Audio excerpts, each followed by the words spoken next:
uncertainty than the killer whale, or as it's scientifically known, the Orcinus orca. There's actually two species of orca. The orca lives in every corner of the ocean, from the Arctic to the Atlantic, the Southern to the Indian, to the mighty Pacific and beyond.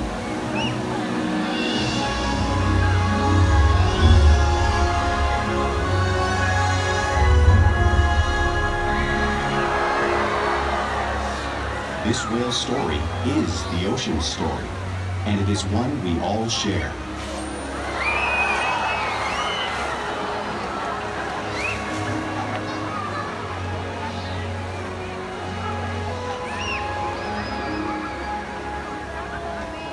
Welcome to SeaWorld's Orca Encounter. My name is Bella, and I'm honored to introduce you to this intriguing and majestic animal.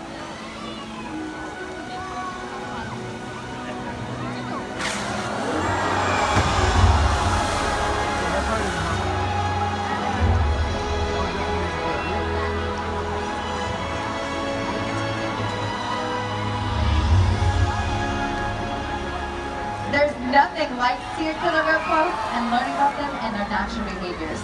We hope this orca encounter gives you a better understanding of this magnificent creature and all that it represents.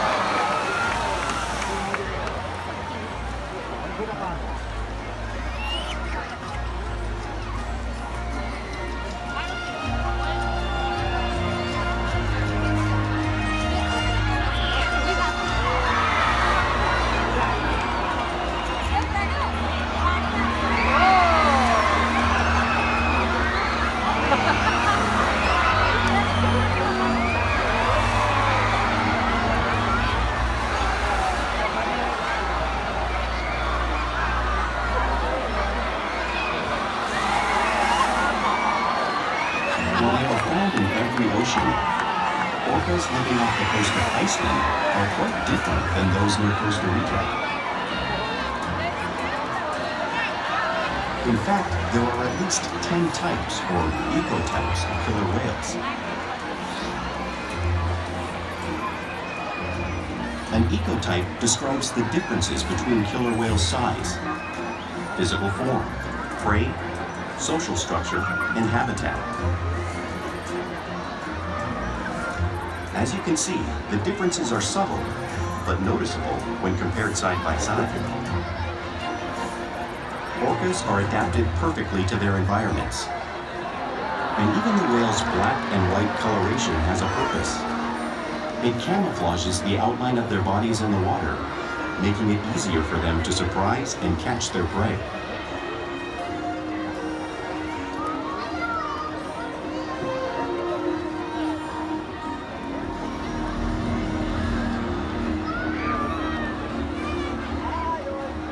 When viewed from above, the black of the whale blends in with the dark depths of the ocean.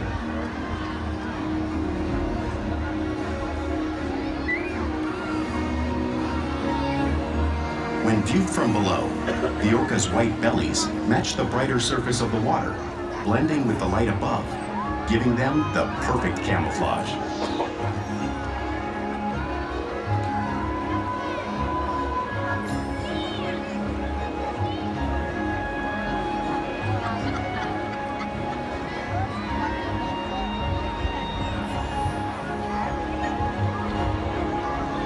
Killer whales truly are a natural wonder, and Kalia here will help us show you some of their physical characteristics.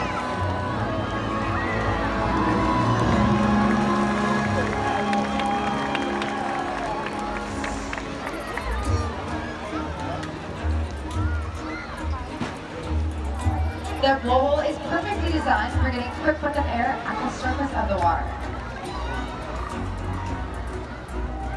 Even the location of their eyes works to their advantage. It looks like their eyes are located at the back, but that's a bit of a stretch. They're actually located in the black area, but camouflage.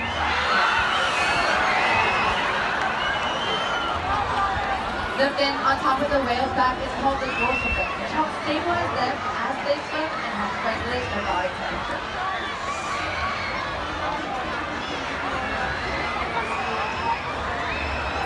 The flippers on either side of the whale's body are called pectoral flippers, and are primarily used for steering and stuff.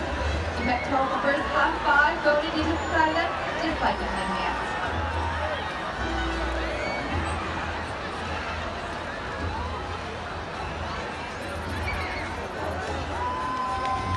The lobes on either side of the tail are called flukes and are the killer whale's engine, propelling the speeds as fast as 30 miles per hour, which can be as fast as 10 speed boats.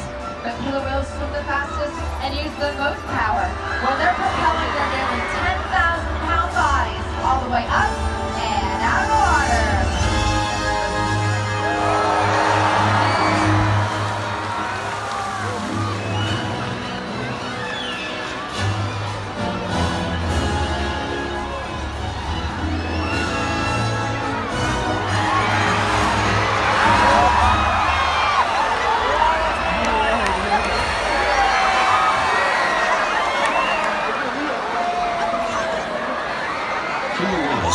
Social animals with a well-defined social structure. An orca pod is always led by a female.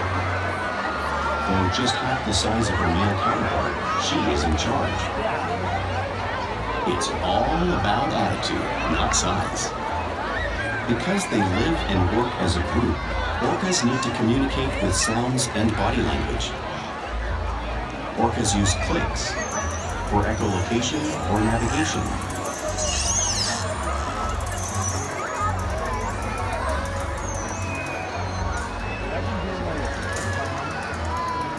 Whistles to socialize in the pond,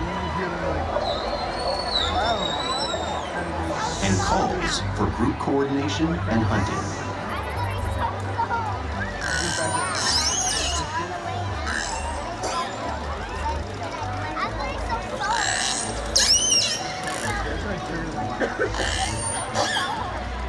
Vocal development studies here at SeaWorld show that early on, calves learn vocalization from their mothers. But as they grow, they learn from others close to them as well.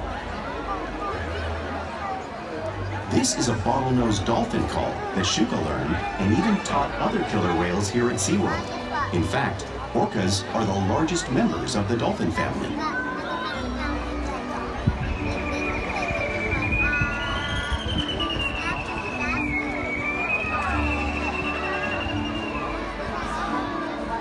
Whales here and in the wild use vocalization to communicate all the time. Like all animals, killer whales use body language as a form of communication. They'll use pectoral slaps to show dominance or to get noticed. For example, a mother may use pectoral slaps to get a calf's attention.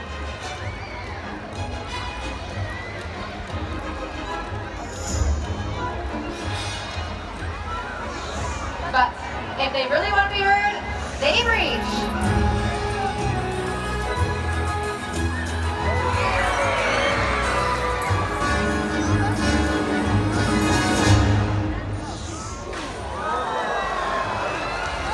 Spy hopping has helped killer whales coordinate to get a better view of their surroundings while they hunt.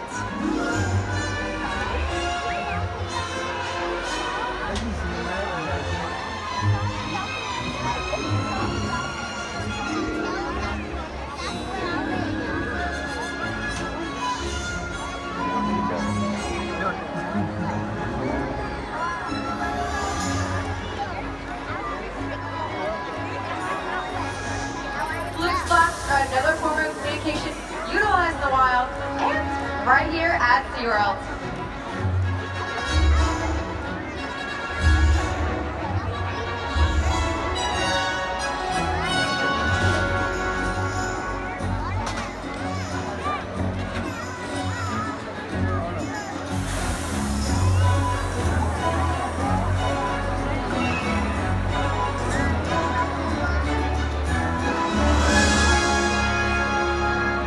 Killer whales are excellent communicators, so it's no wonder they're at the top of the ocean's food chain. What was that? Killer whales work together to rear their young, protect their pack, and most importantly, pursue and catch their prey. Every day they cooperate to survive in the wild oceans of the world. The orca's hunting techniques are as varied as the whales themselves. Norwegian killer whales will circle herring, herding them together. The whales use sounds to coordinate with each other and to disorient the herring. With the fish confused and contained, the whales stun them with their powerful tail flukes, making for an easy meal.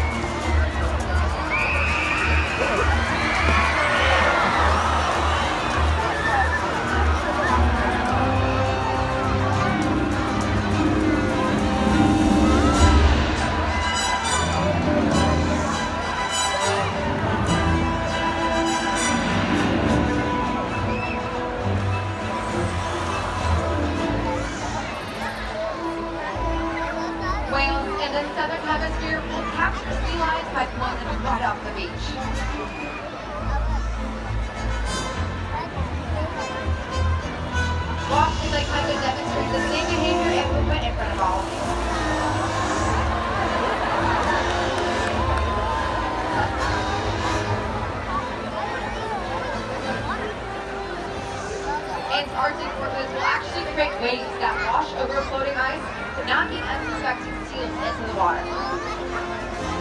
Watch as Shouka shows you this wave knitting technique at the front of the pool area, demonstrating one of the many complex and intricate honey abilities killer whales have developed all around the world.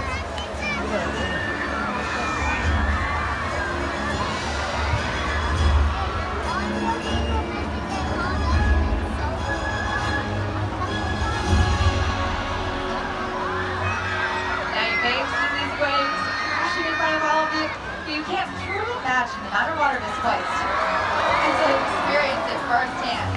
Luckily, we have a couple of guests who have volunteered to feel the power of the waves made by the whales. Everyone give them a big round of applause. All right, you ready to come down? You're just gonna sit right here and you're gonna hold on tight, okay? All right, guys, you ready to get a what? I cannot hear you guys. Are you ready? Hold on tight, okay? It looks like we have our 10,000-pound male, Shouka, coming over to say hello, killer whale style. All right, hold on tight, okay?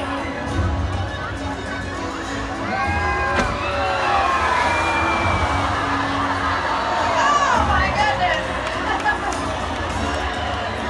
Everyone give a big round of applause for our volunteers! Because killer whales live in every part of the ocean, it's no surprise that they eat all types of prey, including whales.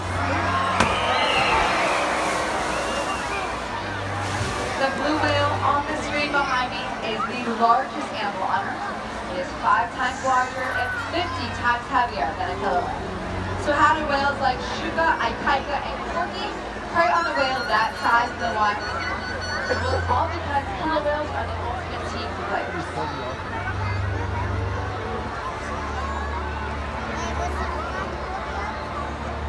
Actual size, huh? Yeah, she said I've never seen that before. Never seen actual size creatures. In this example, we see the larger male orcas surround a sperm whale, forming a perimeter, while the females continue to drive the whale forward until it reaches exhaustion. The calves then move in to join the adults in the group. Whatever their prey, killer whales always cooperate and hunt together, making them a highly successful predator.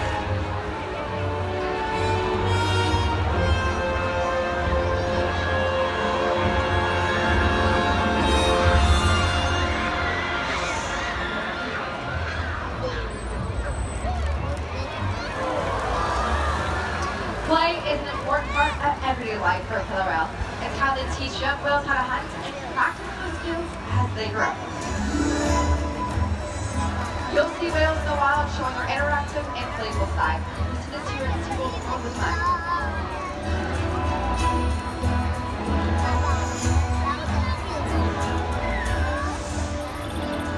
Porpoising is when a whale swims past the surface, breaking out of the water.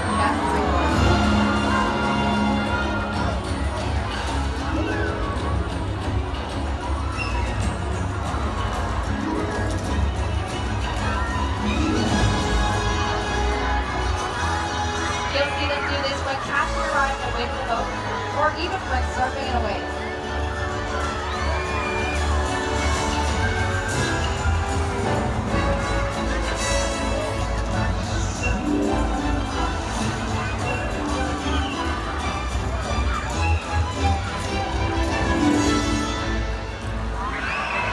Killer whales love being touched and will rub their bellies on rocks whenever they can. Our whales do this here just like killer whales in British Columbia.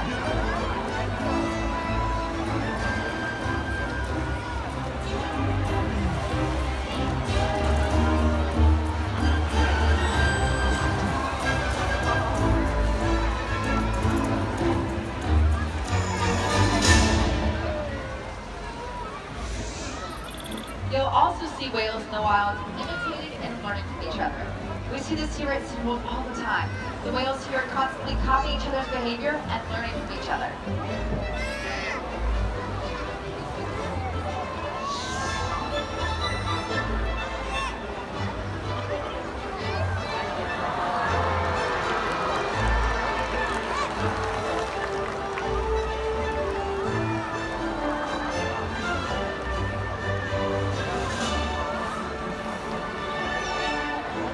Playful behavior has a purpose. A tail whip is used in hunting to stun fish, but today these whales might just be stunning all of you.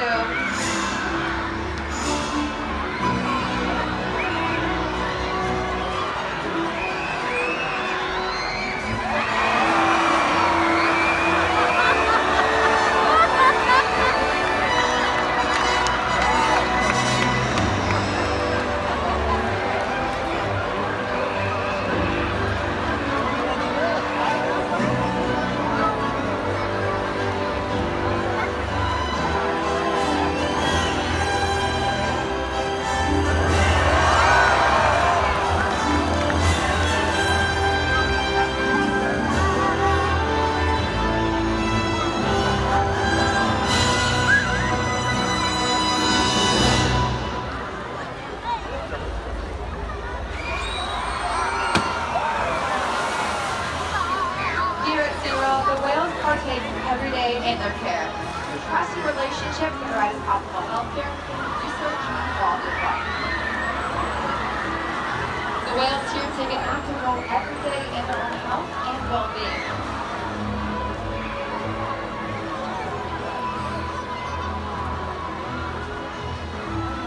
We can ask the whales to present their tail, which is useful when obtaining blood samples.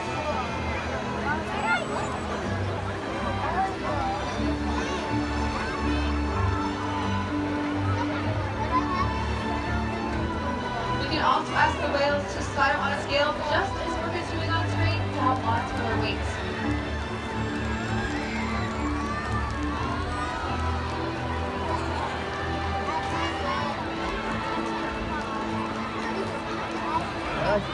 And we can even ask them for a blood sample from their blowholes, all because of the trusted relationships we have built together day after day right here at SeaWorld.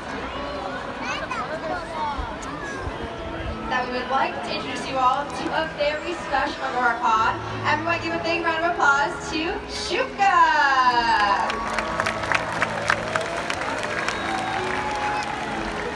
Shouka is an incredible advocate for her species who actually used to live with bottlenose dolphins.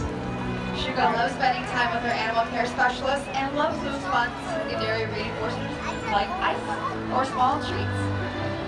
Shouka has inspired thousands of guests such as yourselves to help conserve our oceans and their wild counterparts. Here at SeaWorld, we challenge the whales every day to learn new things to engage and stimulate their minds. Diet, exercise, and of course play keep the whales in great shape. The whales here at SeaWorld have helped killer whales in the wild by participating in many research studies.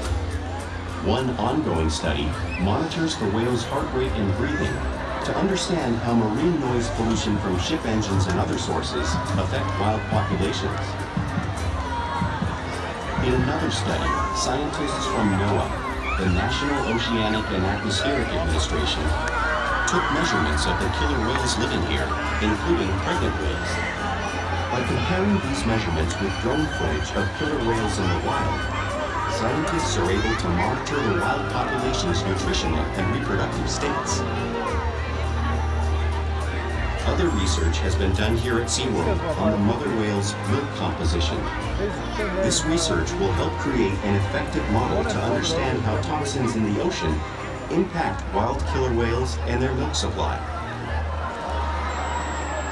What we learn from the whales in our care every day is actively helping whales in the wild survive. And just by being here today, you've supported our rescue, research, and conservation efforts all around the world. If we work together, like the killer whale, we can protect the future of the Orcinus orca and this beautiful planet that we all share.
Ladies and gentlemen, for your safety and the safety of our other guests, we kindly ask that you refrain from climbing over the seats. Please use the stairs and aisleways to exit the venue. Thank you, and enjoy the rest of your day here at SeaWorld.